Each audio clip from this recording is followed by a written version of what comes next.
Well, happy Tuesday morning, everybody. Pastor Steve here. So glad you've joined me for this devotion.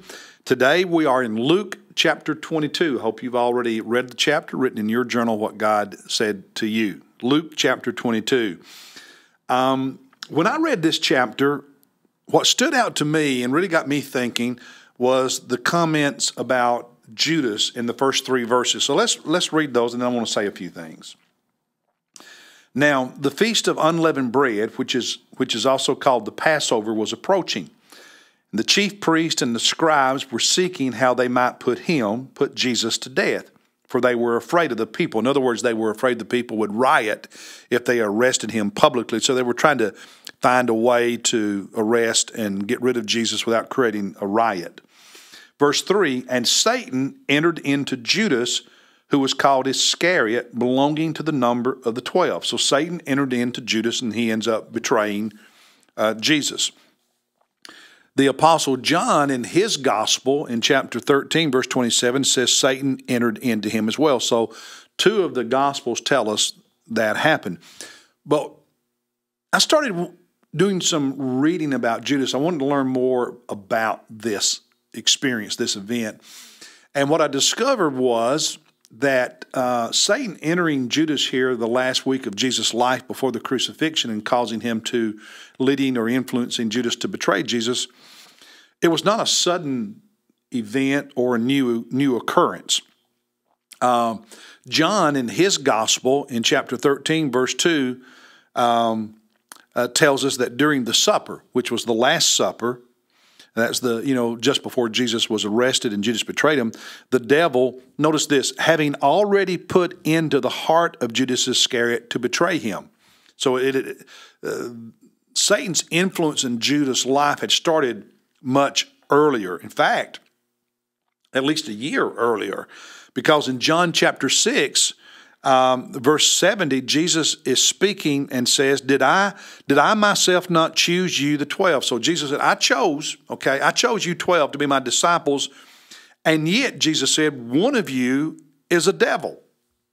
So a year before the Last Supper, a year before the Garden of Gethsemane, a year before Judas betrayed Jesus, Jesus said one of the 12 was a devil.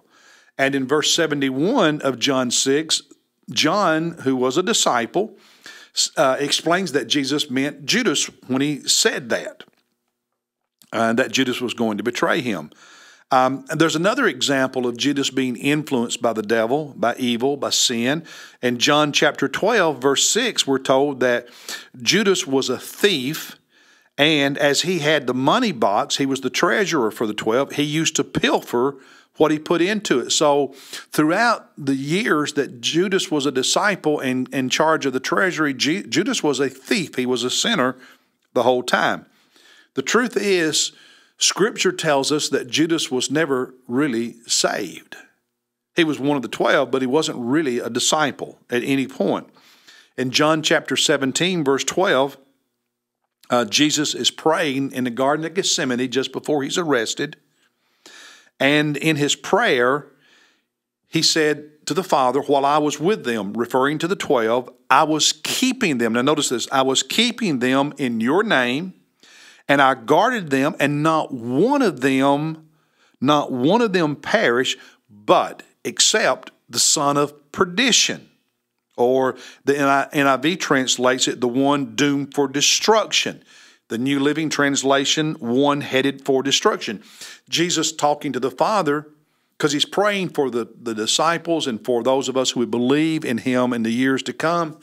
And he says, Father, while I was with the 12, I protected them and didn't lose any except Judas, who was already the son of protection, the one doomed to destruction. And in another place, Jesus said, in regard to Judas who betrayed him, that it would have been better for Judas if he had never been born, which is, indicative that Judas in the afterlife is in hell, not heaven. It would have been better if Judas had never been born. In fact, Jesus said, woe to him. So those are some of the verses in the Gospels that tell us more about Judas. Now, Scripture teaches that Satan and demons cannot enter and possess someone who is a true believer.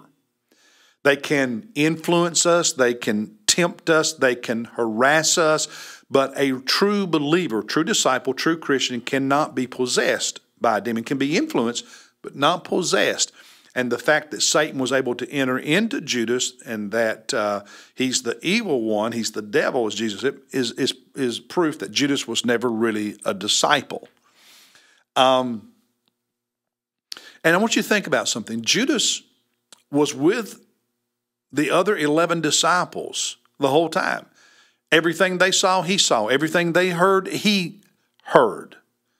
And the whole time, he was a hypocrite. You know, there have always been people like that in churches, and there still are today. Some people are like Judas. They go to church and they look religious, but on the inside, they're spiritually dead. They're not saved, and they're hypocrites. Others go to church, and they're genuinely saved, and they're disciples, but they are influenced a lot by the devil and how they act and think and so on. And I think about ministry. I think about ministers who steal from God's church, who abuse children or women who have affairs. It's all satanic and does great, great damage. I think about members, not professional clergy, so to speak, but members who are more worldly than godly, who are always negative, hardly ever positive. On and on we can go. Satan is always looking for ways to corrupt God's people. And some of his tactics today that he uses to negatively influence and corrupt people spiritually are shallow spirituality. That's prominent in America today. A very shallow, just thin layer of spirituality, enough to make us feel like we're okay, but not enough to really change our lives. Cultural politics and division, he uses that. Materialism, having fun all the time, become distractions, so we end up not having time to worship Jesus on Sundays. Disintegrating marriages and families and divorce. Satan uses that so much to destroy people's faith. What we would think of as influencers today, social media influencers, schools, especially universities, influencers, celebrities. He uses that. He uses liberalism and fundamentalism. He never stops trying to mess up God's people. Never. So be on your guard. Stay connected to Jesus Christ. Stay in His Word. Stay accountable to other believers. And by the way, you're not accountable to other believers if you're never with other believers on a consistent basis. Stay pure, stay surrendered, and stay obedient.